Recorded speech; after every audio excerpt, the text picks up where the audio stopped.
ಅಲ್ಲ ಕೊಡ್ಲಿ, ಉಮಾಶ್ರೀ ಆಗಿದ್ರು ಹಿಂದೆನೂ ಕೂಡ ನಾನು ಹೇಳಿ ಕೊಟ್ಟು ಯಾಕೆ ಕಿತ್ಕೊಂಡ್ರಿ? ಒಂದು ಮಹಿಳೆಗೆ ಯಾಕೆ ಅವಮಾನ ಮಾಡಿದ್ರು? ಅದು ನಿಮ್ಮ ಸಮಾಜದ ಮಹಿಳೆಗೆ ಅವಮಾನ ಮಾಡಿದ್ದೀರ ನೀವು. ಆದ್ದರಿಂದ ನಾನು ಡಿ.ಕೆ. ಶಿವಕುಮಾರ್ಗೆ ರಿಕ್ವೆಸ್ಟ್ ಮಾಡ್ತೀನಿ, ಆಗ್ರಹ ಮಾಡ್ತೀನಿ, ಆ ಮಹಿಳೆಗೆ ಅವಮಾನ ಆಗಿದೆ, ತಿರುಗಿ ತಗೊಳ್ರಿ ಅವಳನ್ನೇ, ಗಾಯತ್ರಿ ಶಾಂತಗೌಡನೇ ತಗೊಳ್ಳಿ ವಾಪಸ್. ಅವ್ರಿಗಾಗಿರೋ ಅವಮಾನ ತಪ್ಪಿಸಿ. ಏನು ಆಗಿರಲಿಲ್ವೇ? ಉಮಾಶ್ರೀ ಅವ್ರು ಆಗಿರಲಿಲ್ವೇ? ಸಿದ್ದರಾಮಯ್ಯ CM ಆದಾಗೆಲ್ಲ ಆಗಿದ್ದಾರೆ ಅವರು.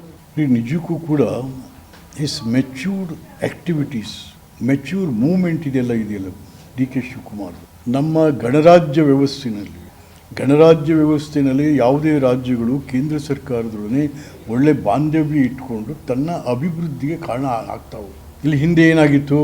ಇದೇ ಹಿಂದಿನ ಮುಖ್ಯಮಂತ್ರಿ ಯಾರೋ ನನ್ನ ಕರಿಯ ನಾನೇ ಅಲ್ಲ ರೀ, 3 ತಿಂಗಳಿಗೊಮ್ಮೆ ಒಂದು ಮೀಟಿಂಗ್ ನಡೆಯುತ್ತೆ, ಫೈನಾನ್ಸ್ ಮೀಟಿಂಗ್. ಎಲ್ಲ ರಾಜ್ಯದ ಮುಖ್ಯಮಂತ್ರಿಗಳು ಕೂಡ ಅದಕ್ಕೆ ಮೆಂಬರ್ಸು. ನಮ್ಮ ರಾಜ್ಯಕ್ಕೆ ದುಡ್ಡು ಬೇಕು, ನಮ್ಮ ರಾಜ್ಯಕ್ಕೆ ಇಂಥ ಪ್ರೋಗ್ರಾಮ್ ಬೇಕು ಅಂತ ಸ್ವತಃ ಪ್ರಧಾನಮಂತ್ರಿಗಳು ಪ್ರಿಸೈಡ್ ಮಾಡಿ ತಗೊಳ್ಳುವಂಥ ಮೀಟಿಂಗ್ ಇದು. ಒಂದು ಮೀಟಿಂಗ್ ಆದರೂ ಹೋದ್ರೇನ್ರಿ ಈ ಮಾಜಿ ಮುಖ್ಯಮಂತ್ರಿ? ಒಂದು ಮೀಟಿಂಗ್ ಆದರೂ ಯಾವನ್ನ ಕಳಿಸೋದು?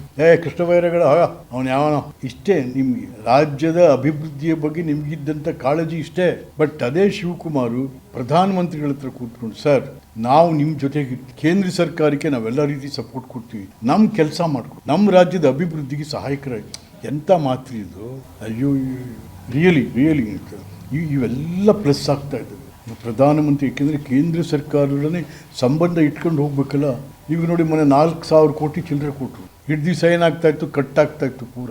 ಯಾವಾಗ ಶಿವಕುಮಾರ್ ಸೌಹಾರ್ದಯುತವಾದ ಸಂಬಂಧಕ್ಕೆ ನೇರ ಪ್ರಧಾನಮಂತ್ರಿಗಳನ್ನು ಕಂಡು ಮಾತಾಡಲಿಕ್ಕೆ ಶುರು, 4,300 ಕೋಟಿ ಬಂತು. ಹಾಗಾಗಿ ನಿಮ್ಮ ದುರಂಕಾರ, ನಿಮ್ಮ ಸ್ವಾರ್ಥ ರಾಜ್ಯವನ್ನು ಎಲ್ಲೆಲ್ಲೋ ತೊಗೊಂಡು ಹೊರಟೋಯ್ತು. ಅದು ಈಗ ಸರಿಯಾಗ್ತಾ ಇತ್ತು. ನೀವು ಸಪೋರ್ಟ್ ಮಾಡಬೇಕು.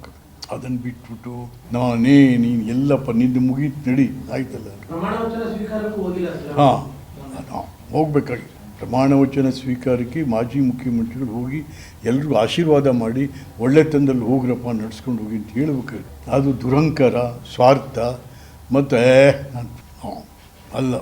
ಇದೇನಾಗುತ್ತೆ, ನಾನು ಹೇಳ್ತಾ ಹೋದರೆ ಈ ವಿಶ್ವನಾಥ್ ಬಿಟ್ಟೇ ಇಲ್ಲ ಸಿದ್ದರಾಮಯ್ಯನ ಮಾಡೋದನ್ನ ಅಂತ. ನಾನು ಇರೋ ವಿಚಾರ ವಸ್ತುಸ್ಥಿತಿ ಹೇಳ್ತೀನಿ. ನನಗೇನು ಸಿದ್ದರಾಮಯ್ಯ ಅಂತ ಆಸ್ತಿ ಇಸ್ಕೋಬೇಕಾಗಿ? ನಥಿಂಗ್. ನಮಗೇನು ಇರೋ ವಿಚಾರ ಹೇಳೋಕ್ಕೆ.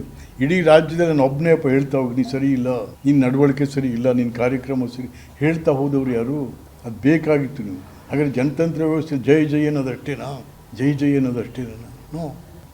ಸೊ ಅದ್ರಲ್ಲಿ ನಾನು ನಮ್ಮ ಮಾಧ್ಯಮದ ಸ್ನೇಹಿತರೆಲ್ಲ ವಿನಂತಿ ಮಾಡ್ತೀವಿ, ಸ್ವಲ್ಪ ಇದು ನಾಡಿನ ಎಲ್ಲ ಕಡೆಗೂ ಬರೋ ಥರ ಮಾಡಿ ದಯವಿಟ್ಟು. ಯಾಕೆ ಅಂತ ಇಟ್ಸ್ ಎನ್ ಇಂಪಾರ್ಟೆಂಟ್ ಇಶ್ಯೂ ಇದು. ನಮ್ಮ ಮುಖ್ಯಮಂತ್ರಿಗಳ ಬಗ್ಗೆ, ಕಾವೇರಿ ಬಗ್ಗೆ